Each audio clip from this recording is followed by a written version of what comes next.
Newly launch হওয়া mail পিৎজাটি try করার জন্য আমরা চলে গিয়েছিলাম পিৎজা হাটের ওয়ারি ব্রাঞ্চে। আর তাদের ব্রাঞ্চে যখন ঢুকছিলাম পিৎজার মুহুমুহু গ্রানে আমার নাক সুবাসিত হয়ে উঠছিল।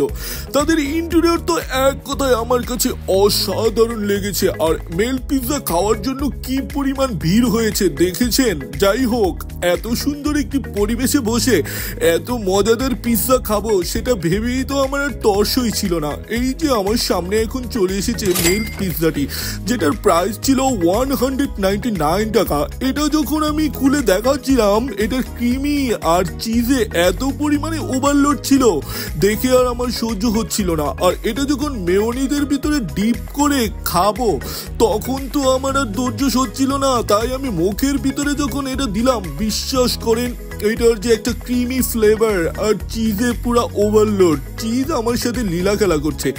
এত মজার এই পিৎজা আপনারা যদি ট্রাই না করেন তাহলে অনেক সুন্দর একটা জিনিস মিস করবেন। দেখেন চিজে কি ওভারলোডেড এই পিৎজাটি। অবশ্যই পিৎজা হাটে গিয়ে আপনারা এই পিৎজাটি ট্রাই করতে পারেন।